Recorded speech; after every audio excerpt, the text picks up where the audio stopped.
नमस्कार मित्रों, आज हम एक बहुत ही गंभीर बीमारी के ऊपर चर्चा करने जा रहे हैं जिसका नाम फिशर है। फिशर बवासीर और भकंदर से जुड़ा हुआ है। ये बीमारी प्रारंभ में तो बहुत ज़्यादा समस्या नहीं करती है, लेकिन यदि समय पे इसका उपचार ना किया जाए तो आगे चल करके ये बहुत ही गंभीर बीमारी हो जाती है और जो भी रोगी होता है इस बीमारी का वो बहुत ही परेशान हो जाता है। रोगी को धीरे धीरे खून की कमी होने लगती है, उसका मन ठीक नहीं होता है, आलस्य से बना होता है। एक तरह से यूँ कहें कि उसकी अजीब सी स्थिति हो जाती है। इतना सब होने के बाद भी हमारी माताएं बहनें इसे बताने में संकोच करती हैं। वो किसी के पास, किसी डॉक्टर के पास नहीं जाती हैं और जाती भी कब हैं, जब यह दर्द या समस्या असहनीय हो जाती है। अब संकोच क्यों होता है उन्हें? हमारी माताओं बहनों को ये बीमारी की समस्या या इस बीमारी के बारे में चर्चा करने में संकोच क्यों होता है? मुझे जहां तक लगता है कि अधिकांश डॉक्टर या वैद्य पुरुष हैं और माताएं बहनें वैद्य पुरुष होने के कारण इस बीमारी की चर्चा या इसको दिखाने में थोड़ा सा संकोच करती हैं। आज इस चैनल के माध्यम से हम आपके सामने, आपके पास में या आपके लिए एक महिला वैद्य को, महिला डॉक्टर को लेकर के आए हैं। उनसे रिक्वेस्ट किया है कि आप आएँ हमारे चैनल पर और हमारे जो भी व्यूअर हैं, जो भी हमारे फॉलोअर हैं, वो इसको देखें और उससे लाभान्वित हों। तो आज हमारे साथ देहरादून की मशहूर वैद्य डॉक्टर अनुमेहा जोशी हैं। डॉक्टर साहब से इस बीमारी पर चर्चा करेंगे जिससे माताएं और बहनें निसंकोच होकर के अपनी समस्या डॉक्टर साहब से कह सकती हैं। तो डॉक्टर साहब नमस्कार आपको, और चैनल पर आने के लिए आपको बहुत बहुत धन्यवाद। नमस्कार। थोड़ा सा मैं डॉक्टर अनुमेहा जोशी के बारे में बता दूं। डॉक्टर अनुमेहा जोशी बवासीर, भकंदर और फिशर की विशेषज्ञ हैं। साथ ही वे हिमालयी आयुर्वेद कॉलेज में असिस्टेंट प्रोफेसर भी हैं। आपका क्लिनिक, आपका चिकित्सालय देहरादून में है। तो आइए हम डॉक्टर साहब से अब इस चर्चा पे बात करते हैं। डॉक्टर साहब ये बताएं कि ये फिशर क्या होता है? फिशर सामान्य भाषा में अगर हम देखें तो कहीं भी फटना या कहीं भी क्रैक पड़ जाना, उसको हम फिशर बोलते हैं। जैसे हमने देखा होगा ठंडे में हमारा होंठ फट जाते हैं, हमारे पैर की एड़ियाँ फट जाती हैं, उसी तरह से गुदा मार्ग में भी अगर हमारा किसी कारणवश जो है वहाँ पर फट जाता है तो उसको हम एनल फिशर बोलते हैं। इसी को ही जो है गुद चीर भी बोला जाता है और साथ में आयुर्वेद में इसको हम परिकर्ती का नाम से जाना जाता है। तो डॉक्टर साहब फिशर के लक्षण क्या क्या हैं? कैसे हम पता कर पाएंगे कि ये फिशर ही है या फिर अभी फिशर की कंडीशन नहीं हुई है? हाँ, जैसे कि आपने पूछा इसके लक्षण क्या क्या होते हैं, तो जब कभी भी रोगी आता है कि मुझे लैट्रिन जाने से पहले उसको दर्द होता है और साथ साथ लैट्रिन होने के बाद भी उससे जो है काफ़ी अच्छा दर्द होता है। साथ ही साथ ये भी वो बताता है कि उसको लैट्रिन जाने के बाद में जो है जलन रहती है। कभी कभी किसी रोगी में ये जलन जो है मात्र 5-10 मिनट की रहती है, किसी किसी को पूरे दिन भर ये जलन रहती है। और इसी के साथ साथ रोगी को जो है लैट्रिन के साथ जो है लगा हुआ ब्लड भी उसमें जो है लैट्रिन के साथ लगा हुआ आता है। अब डॉक्टर साहब यहाँ पे बात ये आती है कि फिशर और बवासीर में अंतर क्या है? किन लक्षणों के कारण, किस किस लक्षणों के आने के बाद हम ये कह सकते हैं कि अभी ये बवासीर है और अब ये फिशर की कंडीशन में आ गया है? ये आपका बहुत ही अच्छा प्रश्न है। आपने पूछा कि फिशर और बवासीर में अंतर क्या होता है। सामान्यतः जब भी कोई रोगी आता है तो उसको ये महसूस होता है कि उसको बवासीर की बीमारी है। वो सोचता है कि उसको गुदा में अगर कुछ भी रोग है तो यानी कि वो पाइल्स है। तो ऐसा नहीं होता है। गुदा में बहुत सारी बीमारियां होती हैं। तो जैसा फिशर और बवासीर इस समय हमारा मुख्य वो है।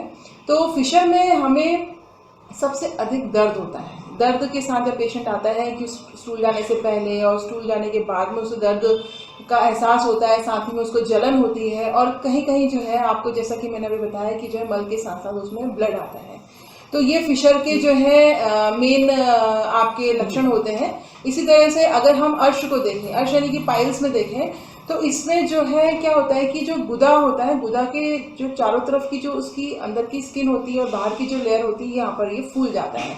मोस्टली फिशर के आपकी जो बवासीर है उसमें क्या है, ये यहाँ पर वेरिकोसिटी हो जाती है। यहाँ की जो आपका ब्लड वेसल्स है ये गुच्छे के रूप में आपका वहाँ पर बड़े गुच्छे के रूप में ये जो है फूल जाता है। अंदर का भाग भी फूल जाता है और धीरे धीरे ये स्थिति बढ़ती रहती है तो बाहर का भाग भी जो है आपका फूल जाता है। और साथ ही इसमें ये भी देखा जाता है कि इसमें जो है पेशेंट को जो है बिना पेन के जो है आपका ब्लड आता है। और कभी ब्लड धार के रूप में आता है, कभी लैट्रिन जाने के बाद आपके ड्रॉप्स के फॉर्म में भी जो है इसमें ब्लड आता है। बहुत अच्छी जानकारी दी डॉक्टर साहब आपने। अब मैं आपसे ये जानना चाहता हूँ कि क्या फिशर का इलाज आयुर्वेद से संभव है? इसका उपचार आयुर्वेद में हो सकता है आयुर्वेद के द्वारा, या फिर इसका ऑपरेशन कराना पड़ता है? हाँ बिल्कुल, फिशर का आयुर्वेदिक उपचार संभव है। फिशर को जो है 2 कैटेगरीज में बांटा जाता है। जैसे कि एक होता है एक्यूट फिशर और दूसरा होता है क्रोनिक फिशर। एक्यूट फिशर यानी कि कोई भी जो रोगी है उसको 2 से 3 बार अगर यहाँ पर फट जाता है तो वो एक्यूट फिशर की कंडीशन में आता है। तो ऐसी स्थिति में हम कंजर्वेटिव ट्रीटमेंट दे सकते हैं, हम आयुर्वेदिक औषधियों से, और उसको कुछ घरेलू जानकारी दे करके हम उसको ठीक कर सकते हैं। अगर वहीं पर जो है बार बार जो है वो फट रहा है तो ऐसी कंडीशन में कंजर्वेटिव ट्रीटमेंट दिया जा सकता है एक स्टेज तक, परंतु उसके बाद अगर ज़्यादा पेशेंट को दिक्कत हो रही है तो उस कंडीशन में हमें जो है उसको जो है डे केयर सर्जरी यानी कि उसको मॉर्निंग में हम उसको ट्रीट करते हैं, ऑपरेट करते हैं और शाम को उसको हम छुट्टी दे देते हैं। डॉक्टर साहब एक बात और कि फिशर अगर आयुर्वेद से कराया जाए, फिशर का उपचार आयुर्वेद से कराया जाए तो फिशर कितने दिन में ठीक हो सकता है? हाँ, जैसे कि आपने प्रश्न किया कितने दिनों में ठीक हो जाता है। ठीक होने पर जो है मतलब इसमें जो है पेशेंट आता है तो उसको हम जो दवाइयाँ देते हैं और पेशेंट अगर जो है प्रॉपर आहार लेता है, प्रॉपर दवाइयों का सेवन करता है, उसको नॉर्मल स्टूल पास होता है, तो ऐसी कंडीशन में अगर जो आपका एक्यूट फिशर है ये आपका 1 से 2 हफ्ते में एकदम उसको पेशेंट को काफ़ी अच्छा उसमें आराम आ जाता है। इसी तरह से जो क्रोनिक फिशर है अगर उसमें ऑपरेट किया हो तो उसमें थोड़ा सा समय लगता है, क्योंकि जो आपका जगह है जिस स्थान पे ऑपरेशन किया जाता है वहाँ पर से रोज़ जो है मल का विसर्जन होता है। तो ऐसी कंडीशन में पेशेंट को कम से कम ज़्यादा से ज़्यादा जो है इसमें 3 हफ्ते पेशेंट को, रोगी को ठीक होने में लग जाते हैं। एक अंतिम और महत्वपूर्ण बात डॉक्टर साहब ये बताएं कि किन बातों का ध्यान रखना चाहिए हमें जिससे हम बवासीर, भकंदर या फिशर जैसी बीमारी से बच सकें, ये समस्या हमारे पास ना आवे। सर आपका ये बहुत ही अच्छा प्रश्न आपने पूछा कि हमें किन बातों का ध्यान रखना चाहिए कि जिससे हमें फिशर ही ना हो। तो इसके लिए हमें पहले तो हमें अपने डाइट में ध्यान देना है। हमें हाई फाइबरस डाइट लेनी है, हमें फ्रूट्स और वेजिटेबल्स जो है अच्छी मात्रा में हमें इसे लेना है, और साथ ही हमें घी है, दूध है, इन सब का भी सेवन करना है।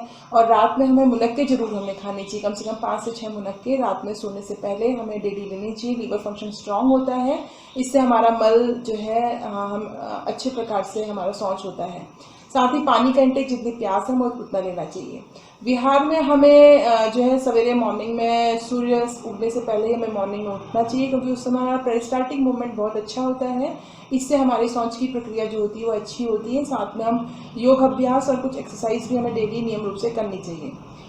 अगर माना किसी को फिशर हो जाता है तो ऐसे में हमें कोशिश करनी चाहिए, पहले तो जो मैंने बताया है उन बातों को ध्यान रखें। हमें मिर्च मसाला का प्रयोग कम करना चाहिए, गरम मसाला वगैरह हमें कम खाएं, गरम चीज़ें, भारी चीज़ें जैसे आपका राजमा, उड़द, छोले नहीं खाना चाहिए, इससे वायु अधिक बनती है, उससे मल सूख जाता है, मल टाइट हो जाता है और हमें फिशर की दिक्कत आती है। और माना कभी घरेलू उपचार में मैं आपको कुछ बातें बता देती हूँ। एक तो आपको गर्म पानी में सिकाई करनी है कम से कम 2 बार। दूसरी बात जो है, वहाँ पर हम जहाँ पर घाव बना है फिशर वहाँ पर हम गाय का देसी घी लगाएं कम से कम 2 से 3 बार।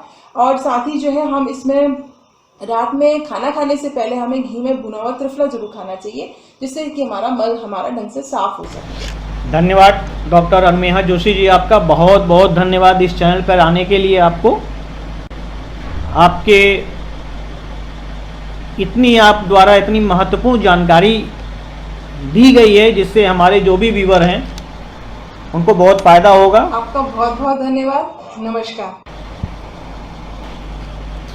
और मुझे पूरी उम्मीद है कि जो भी मित्र हमारे इस वीडियो को देख रहे हैं वो बहुत लाभान्वित हुए होंगे।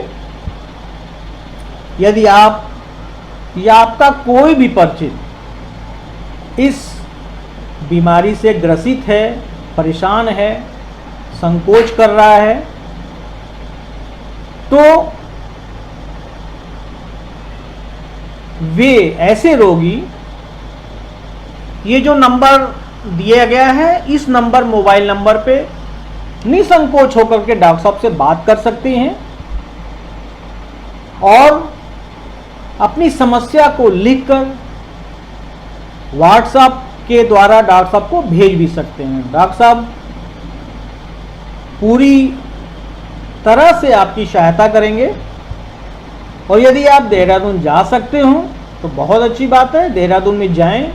डॉक्टर साहब का ये एड्रेस, क्लिनिक का एड्रेस ये दिया हुआ है, यहाँ पर आप जा कर के डॉक्टर साहब से पर्सनली मिल सकते हैं और अपना उपचार करा सकते हैं, मेडिसिन वगैरह वहाँ से ले सकते हैं। अंत में मैं अपने चैनल के लिए एक छोटी सी रिक्वेस्ट करना चाहता हूँ कि यदि आपने अभी तक मेरे चैनल को फॉलो नहीं किया है, आपने फॉलो बटन नहीं दबाया है, तो ऊपर जहां आपका नाम लिखा हुआ उसके बगल में एक फॉलो लिखा होगा, FOLLOW, उस फॉलो पर क्लिक कर दें। उससे होगा ये कि जब हम कोई भी अपना नया वीडियो या नई जानकारी आप तक पहुंचाना चाहेंगे तो उसका नोटिफिकेशन वो सीधे आपके पास में आ जाएगा।